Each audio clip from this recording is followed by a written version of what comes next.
So வணக்கம் guys, welcome to play my desk. நீங்கள் already வீடியோவோட தம்ப்நெயிலில் பார்த்துருப்பீங்க, அதுவும் இல்லாமல் டைட்டில்லையும் பார்த்துருப்பீங்க இது எது சம்மந்தமானதுன்னு. எஸ் கைஸ், இது வந்து ஸ்பீக்கரோட கேபிள் சம்மந்தமானது தான். ஸ்பீக்கர் கேபிள் இல்லை, ஸ்பீக்கர் வயர் சம்மந்தமானது. நம்ம எல்லோரும் வந்து ஹோம் தியேட்டர் செட்டப் வந்து பண்ணியிருப்போம். அந்த ஹோம் தியேட்டர் செட்டப் வந்து என்னென்னா, அது ப்ராப்பராக பண்ணியிருக்கோமான்றது தான் நமக்கு தெரியாது. நம்ம வந்து கடையில் ஒரு ஸ்பீக்கர் வயர் வாங்கிட்டு வந்து அதையே பண்ணியிருப்போம். இல்லைன்னா நல்ல வயர் போடுங்க, காப்பர் வயர் போட்டால் போதும் அப்படின்னு சொல்லியிருப்பாங்க. ஆனால் அதிலே வந்து நிறையா வித்தியாசங்கள் இருக்குது, நிறையா மெஷர்மெண்ட் இருக்குது. ஒவ்வொரு ஸ்பீக்கருக்கும் என்ன டைப் ஆஃப் கேபிள் போடணும், ஒவ்வொரு ஆம்ப்ளிஃபையருக்கும் என்ன டைப் ஆஃப் கேபிள் போடணுன்றதெல்லாம் இருக்குது. அதை பற்றி தான் இந்த வீடியோவில் பார்க்க போகிறோம். நம்ம பேசிக்காக வந்து இது வந்து எல்லாத்துக்குமே வந்து சூட்டபிள் தான். இது அசம்பிள்டு ஆம்ப்ளிஃபையருக்கும் இதெல்லாம் நம்ம பார்க்க வேண்டியது இருக்கும். அதே மாதிரி ஒரு பிராண்டட் ஏவிஆர் வச்சுருந்தாலும் இது எல்லாமே நம்ம வந்து பார்க்க வேண்டியதாக தான் இருக்கும். முதல்ல கேபிளில் பார்க்கலாம். கேபிள் டைப்பு ஃபஸ்ட்டு பார்க்கலாம். 3 டைப் ஆஃப் கேபிள் இருக்குது. வயர் இருக்குது. 3 டைப் ஆஃப் வயர் இருக்குது. ஒன்று பார்த்திங்கன்னா சிசிஏ. அது என்னென்னு பார்த்திங்கன்னா காப்பர் கிளாட் அலுமினியம். ஜென்ரலாக நம்ம கடையிலலாம் கேட்டோம்னா அலுமினியம் டைப் வயருன்னு சொல்லுவாங்க. அது இன்னொன்று வந்து காப்பர், பியூர் காப்பர். இன்னொன்று பார்த்திங்கன்னா காப்பர் ப்ளஸ் ஓஎஃப்சி ட்ரீட் பண்ண காப்பர்.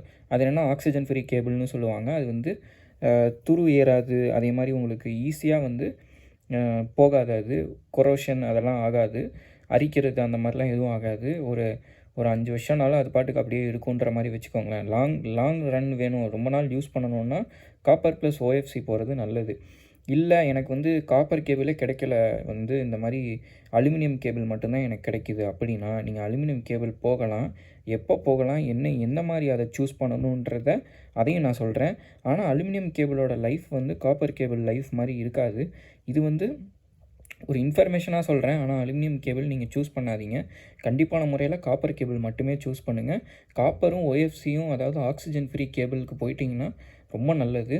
அதாவது ஒவ்வொரு டைப் ஆஃப் ஆம்ப்ளிஃபையருக்கும் ஒவ்வொரு டைப் ஆஃப் வயர் யூஸ் பண்ண வேண்டியது இருக்கும். ஒவ்வொரு வயருக்கும் வந்து ஒரு கேஜுன்னு சொல்லுவாங்க. அந்த கேஜ் என்னென்னா நிறையா வேல்யூஸில் வந்து அந்த கேஜ் வேல்யூ வரும்.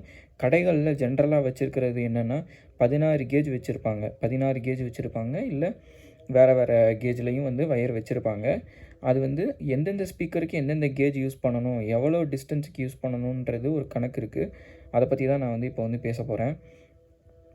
இப்போது ஜென்ரலாக என்னென்னு பார்த்திங்கன்னா, கடைகளில் வந்து பார்த்திங்கன்னா 16 கேஜ் வயர் வச்சுருப்பாங்க. இந்த 16 கேஜ் வயருன்றது வந்து ரொம்ப ஒல்லியாக இருக்கும். இப்போது வந்து இந்த கேபிளால் வந்து 109 வாட்ஸு சஸ்டெயின்டாக கொடுக்க முடியும். சஸ்டெயின்டானா கண்டினியூஸாக 109 வாட்ஸ் கொடுக்கும். பீக்கு போகிறப்போ 1152 வாட்ஸ் வரைக்கும் பீக் பவர் போகும். இதுதான் அதோட 16 கேஜோட பெர்ஃபார்மன்ஸ் வந்து இப்படி இருக்கும். இது நீங்கள் வந்து எங்கே யூஸ் பண்ணலாம் இந்த 16 கேஜ் அப்படின்னு பார்த்தீங்கன்னா, நீங்கள் வந்து ஒரு 100 வாட்ஸ் ஸ்பீக்கர் வச்சுருக்கீங்க, அது வந்து ரொம்ப பக்கத்தில் தான் இருக்குது, அதாவது ஆம்ப்ளிஃபையருக்கு பக்கத்தில் இருக்குது. அப்படின்ற பட்சத்தில் இந்த 16 கேஜ் வயரை யூஸ் பண்ணலாம். அதுக்கடுத்து பார்த்திங்கன்னா 14 கேஜ் வயர். இந்த 14 கேஜ் வயர் வந்து பார்த்திங்கன்னா 279 வாட்ஸ் கண்டினியூஸாக வந்து அதால் வந்து கொடுக்க முடியும். 1800 வாட்ஸ் வரைக்கும் பீக் போகும். ஸோ இந்த 14 கேஜ் வயரை நீங்கள் வந்து எங்கே யூஸ் பண்ணலான்னு பார்த்தீங்கன்னா, 14 கேஜ் வயரு எல்லா இடத்துக்கும் யூஸ் பண்ணலாம். இப்போ நீங்கள் வந்து எந்த ஒரு டைப் ஆஃப் ஸ்பீக்கருக்குனாலும் யூஸ் பண்ணலாம், எந்த ஒரு டைப் ஆஃப் ஆம்ப்ளிஃபையருக்குனாலும் இதை யூஸ் பண்ணலாம். ஓகேயா? இது வந்து சரவுண்டுக்கு எல்லாத்துக்குமே வந்து 14 கேஜ் கொடுக்குறத நான் வந்து ரெக்கமெண்ட் பண்ணுவேன். எல்லா ஸ்பீக்கருக்கும் 16 கேஜ் வந்து உங்களுக்கு இந்த 2ல் கிடைக்காத பட்சத்தில் 16 கேஜ் நீங்கள் வந்து உங்களுக்கு 16 கேஜ் தாங்க கிடைக்கிது அப்படின்னிங்கன்னா இதை யூஸ் பண்ணிக்கலாம். அதே மாதிரி என்னால் வயர் வந்து ரொம்ப பெருசாக என்னால் எடுத்துகிட்டு போக முடியாது, ஸ்பேஸ் கன்ஸ்ட்ரெயின் இருக்குது, ஸ்பேஸ் எனக்கு வந்து கம்மியாக அடைக்கணும் அப்படின்னு நினச்சிங்கன்னா 16 கேஜை சூஸ் பண்ணலாம். ஏன்னா அது வந்து அந்த கேபிள், அந்த வயர் வந்து ஒல்லியாக இருக்கும். இதே 14 கேஜ் எடுத்துக்கிட்டிங்கன்னா அதுவுமே ஒல்லியாக தான் இருக்கும். பெருசாக நீங்கள் எதிர்பார்க்குற மாதிரி ரொம்ப பெருசாக அப்படிலாம் இருக்காது. ஆனால் ஒவ்வொருத்தங்களுக்கு ஒவ்வொரு மாதிரி யூசேஜ் இருக்கும், அதனால் சொல்கிறேன். இது கொஞ்சம் பெருசாக இருக்கும். இந்த 14 கேஜுன்றது 16 கேஜி கம்பேர் பண்ணும்போது 14 கேஜி கொஞ்சம் பெருசாக இருக்கும். 279 வாட்ஸு 1800 வாட்ஸ் பீக் எடுத்துகிட்டு போகும். இதை நீங்கள் வந்து எல்லா விதமான ஸ்பீக்கருக்கும், எல்லா விதமான ஆம்ப்ளிஃபையருக்கும் இதை வந்து நீங்கள் யூஸ் பண்ணிக்கலாம். இந்த 12 கேஜ் இருக்குது பாருங்கள், இந்த 12 கேஜ் வந்து ரொம்ப நல்லது. இந்த 12 கேஜ் யூஸ் பண்ணிக்கிட்டோம்னா, இந்த 12 கேஜ் வந்து 692 வாட்ஸ் அதால் வந்து கண்டினியூஸாக கொடுக்க முடியும். 3200 வாட்ஸ் வரைக்கும் பீக்கு போகும். புரியுதுங்களா? 3200 வாட்ஸ் பீக்குனா நீங்கள் இந்த கேபிளை வந்து ஒரு 12 இன்ச்சு 15 இன்ச்சு சப்பெல்லாம் வந்து சப்பு ஸ்பீக்கர் நீங்கள் வந்து உங்கள் ஆம்ப்ளிஃபையரில் லோட் பண்ணுறீங்க அப்படின்னா இந்த 12 கேஜ் வயரை வந்து சப்வூஃபருக்கு நீங்கள் போட்டுக்கிடலாம். மீதி எல்லாத்துக்கும் 14 கேஜை போட்டுக்கிடலாம். இப்போ இந்த 12 கேஜ் இருக்குது பார்த்தீங்களா, இது வந்து வேற ஒரு இடத்துலையும் யூஸ் ஆகும். அது எங்கன்றதை சொல்கிறேன். இப்போ வந்து ஒரு லோ கரண்ட் ஆம்ப்ளிஃபையர் வச்சுருக்கீங்கன்னு வைங்க. ஒரு லோ கரண்ட் ஆம்ப்ளிஃபையர்னால் அந்த ஆம்ப்ளிஃபையர்லேருந்து வர்ற அவுட்புட்டே பார்த்திங்கன்னா ஒரு 40 வாட்ஸ் வரும். 40 வாட்ஸ்லேருந்து 60 வாட்ஸ் தாங்க எனக்கு அந்த ஆம்ப்ளிஃபையர்லேருந்து அவுட்புட்டே வரும். அதே மாதிரி ஸ்பீக்கரும் தூரத்தில் இருக்குங்க அப்படின்னு சொல்கிறீங்கன்னா அந்த இடத்துல நீங்கள் 12 கேஜ் யூஸ் பண்ணலாம். ஏன்னா 12 கேஜில் வந்து நிறையா காப்பர் இருக்கும் உள்ளுக்குள்ளே. அது என்ன பண்ணுன்னா உங்களோட அந்த 40 வாட்ஸோ 50 வாட்ஸோ அதை மொத்தமாக கம்ப்ளீட்டாக அதை வந்து ட்ரான்ஸ்மிட் பண்ணும், ஈஸியாக ட்ரான்ஸ்மிட் பண்ணும் 12 கேஜ். ஓகேங்களா? இது எந்த இடத்துல யூஸ் பண்ணணுன்றதை வந்து நீங்கள் டிசைட் பண்ணிக்கணும். உங்கள் ஆம்ப்ளிஃபையரை பொறுத்து, உங்கள் ஸ்பீக்கரை பொறுத்து நீங்கள் டிசைட் பண்ணிக்கணும். அந்த 40 வாட்ஸ் 50 வாட்ஸ் வந்து எங்கேயுமே வந்து குறையாமல் எனக்கு ஃபுல் பொட்டென்ஷியலாக கிடைக்கணும் அப்படின்னு எங்கள் ஆம்ப்ளிஃபையர் வந்து லோ கரண்ட்டு தாங்க, எனக்கு டிஸ்டன்ஸும் ஜாஸ்தி இருக்குது, அப்படி ஃபுல் பொட்டென்ஷியல் கிடைக்கணுன்னா 12 கேஜ் யூஸ் பண்ணிடுங்க. 14 கேஜ் யூஸ் பண்ணலாம். ஆனால் 12 கேஜ் யூஸ் பண்ணிங்கன்னா ரொம்ப நல்லது. எந்த ட்ராப்பும் இல்லாமல் உங்களுக்கு வந்து அப்படியே கிடைக்கும் அந்த அவுட்புட்டு.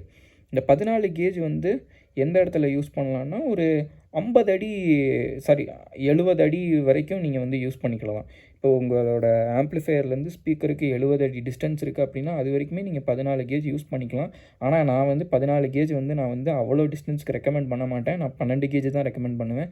ஏன்னா நம்ம வந்து நல்ல வயராக போட்டு வச்சுக்கிறது நல்லது. இது வந்து நம்ம வந்து உடனே எப்போ பாரு நம்ம வந்து மாற்றுற விஷயம் கிடையாது. அதனால் 12 கேஜ் தான் நான் ரொம்ப, நீங்கள் 50 அடிக்கு மேலே போயிட்டாலே 12 கேஜ் தான் நான் வந்து ரெக்கமெண்ட் பண்ணுவேன். 50 அடினா நீங்கள் வந்து 14 கேஜ் யூஸ் பண்ணிக்கலாம். 50 அடிக்குள்ளே இருக்கும் குள்ளே தான் வந்து ஸ்பீக்கர் ஆம்ப்ளிஃபையர் எல்லாமே இருக்கும் அப்படின்னா 14 கேஜை யூஸ் பண்ணிக்கலாம். அதே மாதிரி எனக்கு காப்பரே கிடைக்கலங்க, எனக்கு வந்து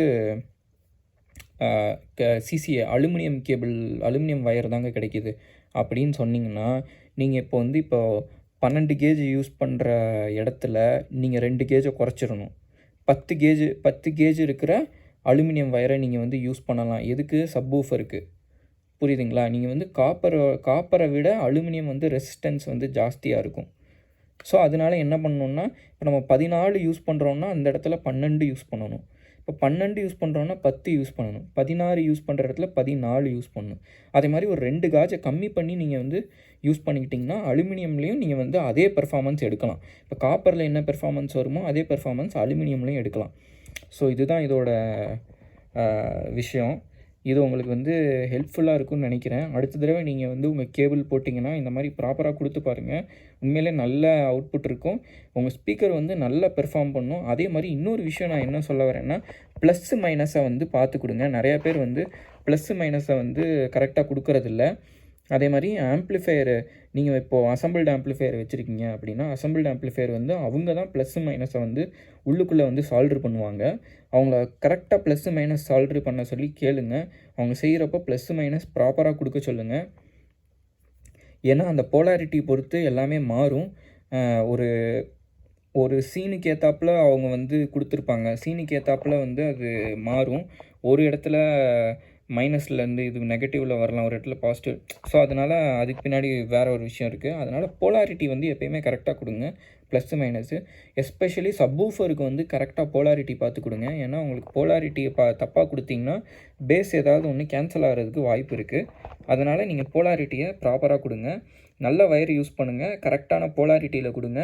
கண்டிப்பாக உங்களுக்கு வந்து நல்ல ரிசல்ட் இருக்கும். நான் இதை வந்து அடித்து சொல்கிறேன். அதே மாதிரி ஆக்சிஜன் ஃப்ரீ கேபிள் நீங்கள் எப்போயுமே வந்து பொதுவாக ஆக்சிஜன் ஃப்ரீ காப்பர் கேபிளே நீங்கள் வந்து சூஸ் பண்ணுங்கள். அதுதான் லோ மெயின்டெனன்ஸு. வருஷம் போனாலும் இந்த கேபிள் வந்து நல்லா தாங்கும். அதனால் இந்த இன்ஃபர்மேஷனும் உங்களுக்கு ரொம்ப யூஸ்ஃபுல்லாக இருந்திருக்குன்னு நம்புகிறேன். யூஸ்ஃபுல்லாக இருந்துச்சுன்னா நீங்கள் கமெண்ட்ஸில் போடுங்க. வேறு ஏதாவது டிஸ்கஸ் பண்ணணும்னு நினச்சிங்கனாலும் கமெண்ட்ஸில் போடுங்க. ப்ளூரே சம்மந்தமாக ஏதாவது பேசணும்னு நினச்சிங்கன்னா எனக்கு டெலகிராமில் மெசேஜ் பண்ணுங்கள். இல்லைன்னா நமக்கு டிஸ்கார்ட் சர்வர் இருக்குது. டிஸ்கார்ட் சர்வர்லேயும் ஜாயின் பண்ணி என் கூட டிஸ்கஸ் பண்ணலாம். அங்கே நம்ம டிஸ்கார்ட் சர்வரில் இப்போ ஆல்ரெடி ஒரு 40 பேர் வந்து மெம்பர்ஸாக இருக்கோம். நீங்களும் கூட அதில் ஜாயின் பண்ணிக்கோங்க. லிங்க் எல்லாமே வந்து டிஸ்கிரிப்ஷனில் இருக்கும்.